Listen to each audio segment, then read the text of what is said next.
My countrymen, mag-ingat po tayo sa fake news na nagpapanggap na totoo. Dito na tayo sa fake news, ang balitang di dapat siniseryoso. Oras na para sa balitang peke na base sa totoong pangyayari, fake news. Magandang gabi, yabang!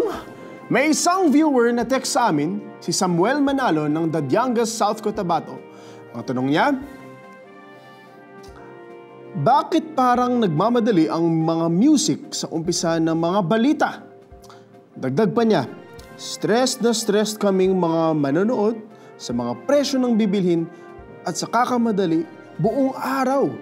Di ba pwedeng mas relaxing naman ang music ninyo? O nga naman.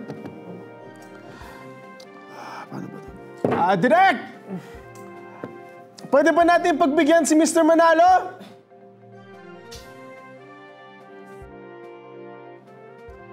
Okay. Gabang. Oras na para sa balitang peke na base sa totoong pangyayari, fake news.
May mga diktador na trib nila na sinasaluduhan sila ng libo-libo pag may parada.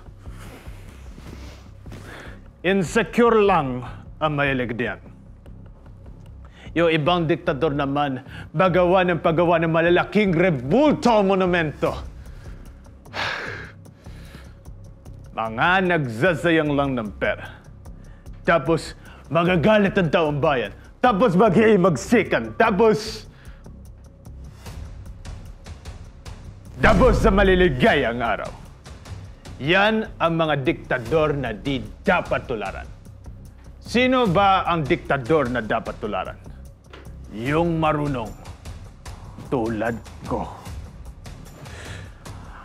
Ang unang ginagawa ng diktador na marunong ay labanan ang karunungan. Meron ka bang Department o Ministry of Education? May budget yan, di ba? Bawasan mo ang funds confidentially at ilipat sa mas importanteng bagay tulad ng mas malaking sweldo at bonus para sa mga general. Pag hawak mo ang militar, hawak mo ang buong bayan. Ang second principle ko sa edukasyon, pag di nahalata o walang umangal na binawasan mong education budget, bawasan mo pa. Maniwala po kayo, sayang lang po ang pera sa edukasyon. Pag edukado ang isang tao, kung ano-anong luho na ang gusto. Nandyan ang kalayaan ng pag-iisip, kalayaan ng pamamahayag, karapatan sa maayos na pamumuhay, kapayapaan. Mga balakid lang yan sa sagradong misyon ng isang diktador. Limasin ang kaban ng bayan nang hindi nabibisto. This is my masterclass. Sign up and be the dictator you want to be. To register for the Generalismo's Masterclass, transfer $50 million to the Swiss bank of Bobutet Swana. Account number 554456789087190011. Please send proof of your deposit to howtobeadick.com/Generalismo Werner.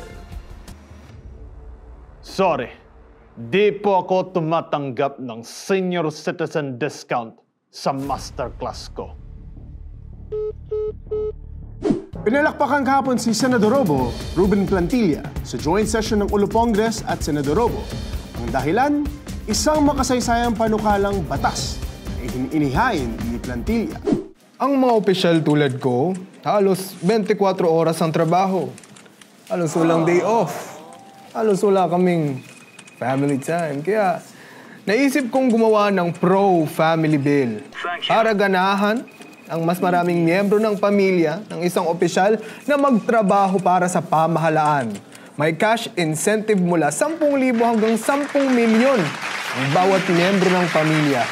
Depende sa posisyon at titulo. Ako'y lubos na natutuwa, nagagalak, at nasisiyahan sa pro-family bill ni Plantilla. Dahil sa mga incentive dito, patatakbuhin ko ang lahat ng aking mga pamangkin, apo, pinsan, balay, manugang, bilas, at lahat ng mga anak sa labas ng asawa ko. Araw-araw, may chance ng magkita at magbonding ang magpamilyang nasa gobyerno. Nang tanungin kung ano ang naging inspirasyon niya para sa pro-family bill, ang sagot ni Plantilla ay, the family that prays together stays together.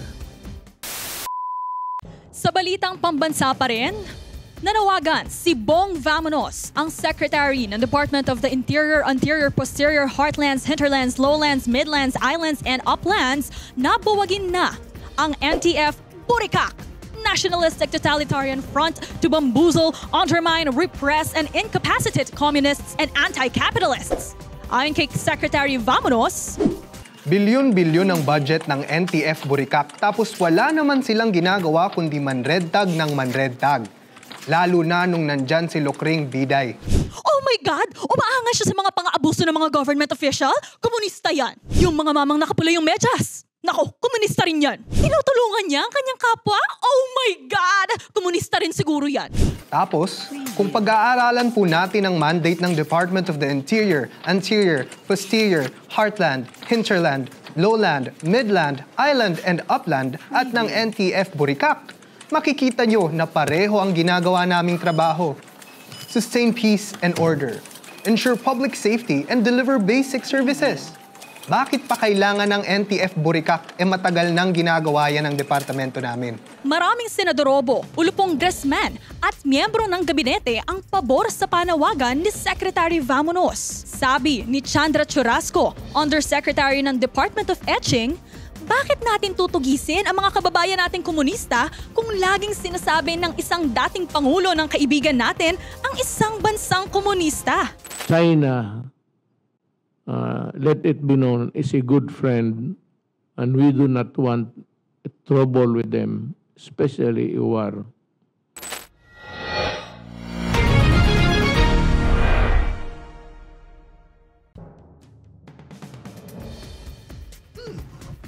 Matagal nang pinagnanasaan ng People's Republic of Kamkam ang mga karagatan at lupain natin.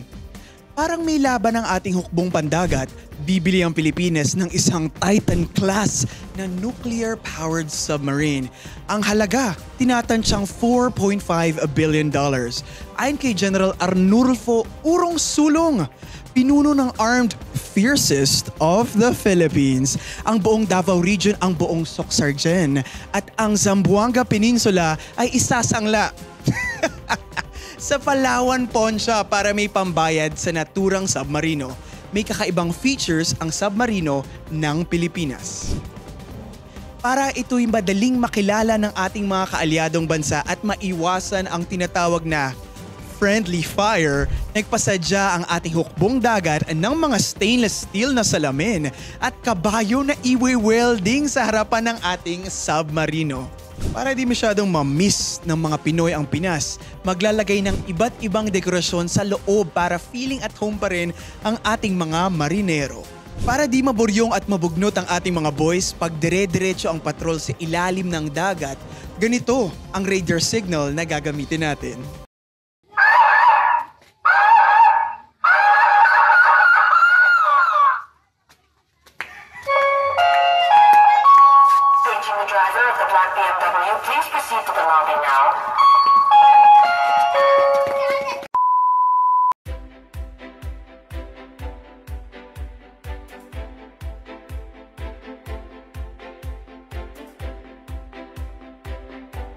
Sa pamilya namin at sa barkada ko, wala nang tatanong sa akin ng anong bangko ang magaling. Hindi nila ako kinukulit ng, Kim, saan ba pwedeng mag-invest na maganda ang ROI? Treasury bills ba? Stock market? O sa real estate? Narang ba? Hindi nila ako tinatanong dahil maray ko ba sa finance, banking, at pag-invest ng pera? Well, artista ako eh. Pero, nung tinanong ako ng BPB,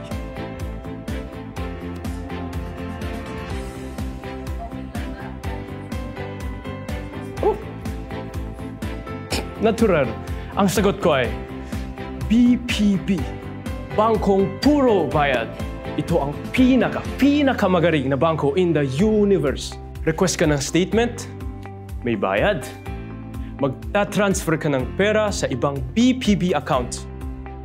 May bayad. Balance inquiry sa ATM.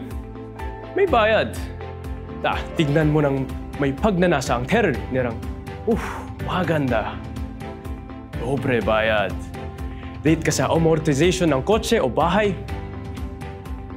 Triple bayad. BPB.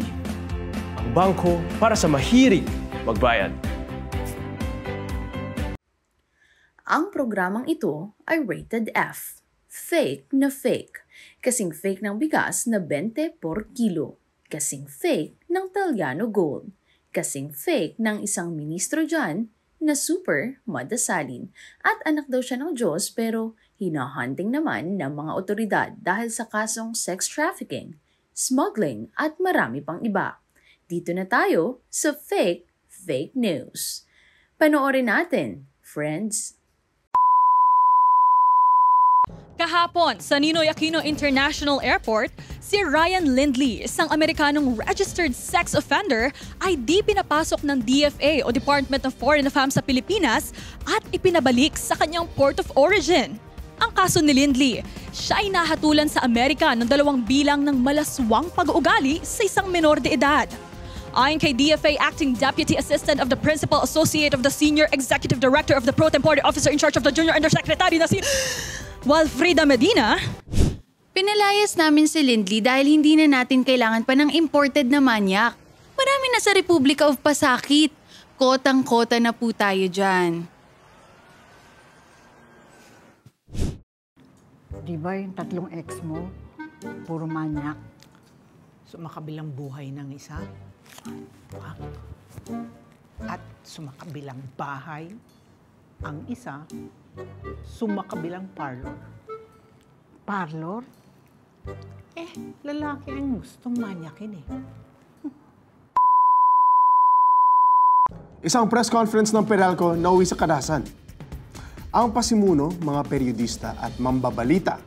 Yan ang tampok ng istorya sa BKG. Balitang kagulat-gulat. Hato na, Toktik!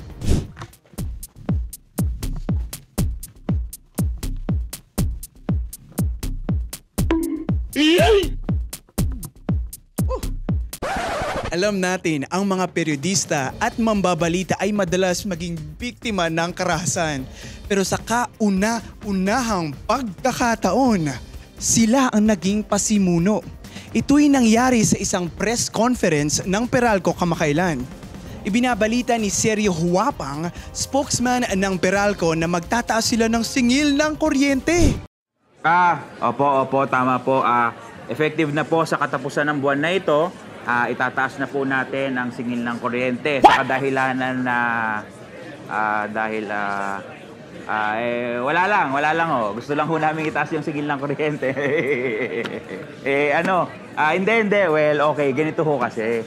Yung mga big boss ho namin sa Peralco, kailangan ho, gusto ho nila ng mas malaking sweldo, mas malaking bonus. Siyempre, kasama na ako doon. Tapos gusto na din ho namin bumili ng mga bagong bahay, tsaka ng mga bagong kotse. Tsaka siyempre, medyo nakakapagod ho yung trabaho sa Peralco. Siyempre, gusto din namin magbakasyon abroad. Kayo talaga. Iiling-iling ba kayo? Bakit? May magagawa pa ba kayo kapag tinaas namin yung singil ng kuryente? Ha? Bakit?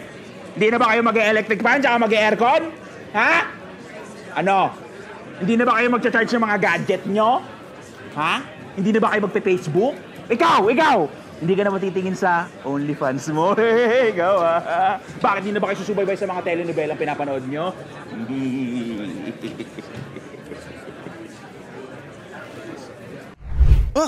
Ayon sa mga nakasaksi sa pangyayari, parang nasaniban ng masamang espiritu ang lahat ng mga periodista habang nagsasalita si Eswapang.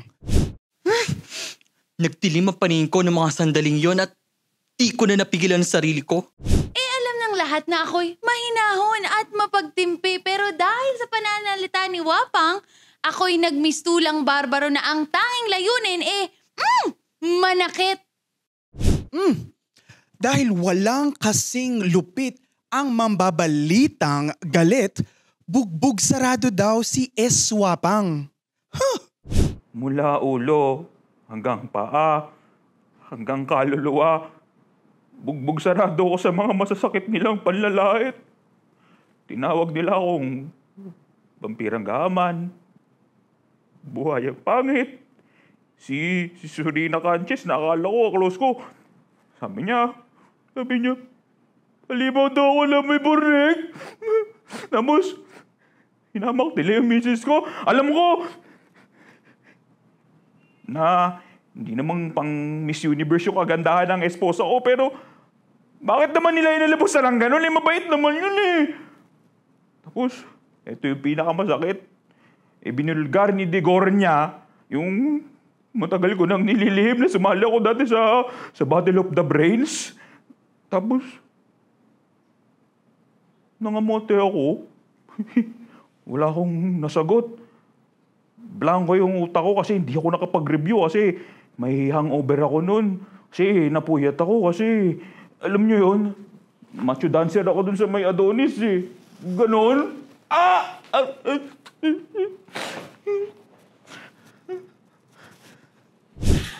Alam mo, parang nakadate ko na yan dati. Ang santa-santita, may tinatagong maldita. Stop the presses. Kailangan ipamalita ito kay BPM. May ingay at toktik.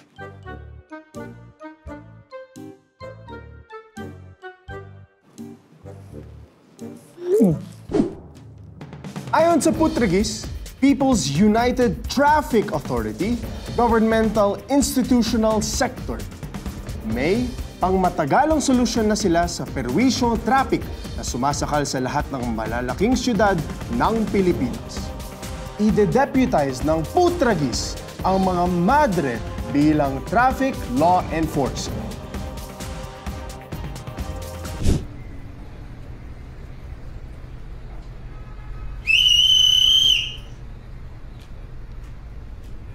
Nakastop na ang ilaw, dumiretso ka pa! Lisensya mo!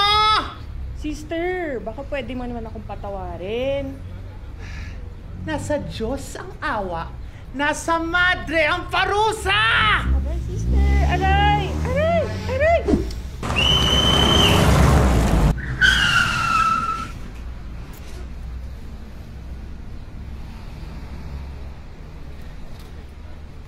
Sister, baka naman po pwede mag-donate na lang po ako. Okay na po ba yung 500? Hindi. Gata.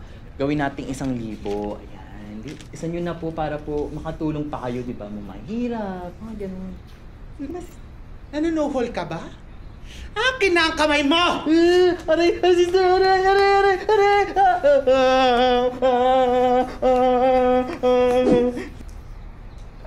Hindi ka ba binigyan ng poong may kapal ng mata?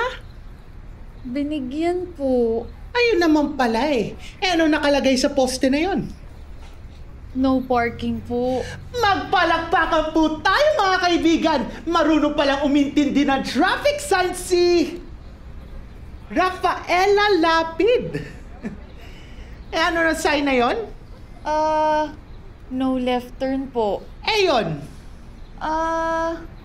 Bawal pumasok. One way. Alam mo naman pala.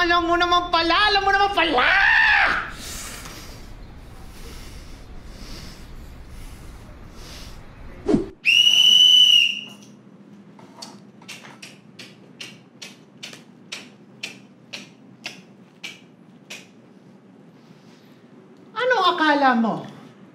Mas mahalaga ang oras mo dahil ulo congressman ka?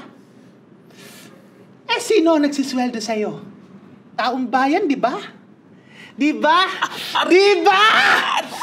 Kaya dapat sila ang paunahin mo! Opo, sister! Opo, sister! Sorry po, sister! Hindi na po maulit! Aray ko po! A few moments later. Isulat mo yan 1,000 times para pumasok sa kokote mong kapal na mukha mo! At bawal ang erasure. Pag may bura, uulit ka muli sa umpisa. Opo, sister.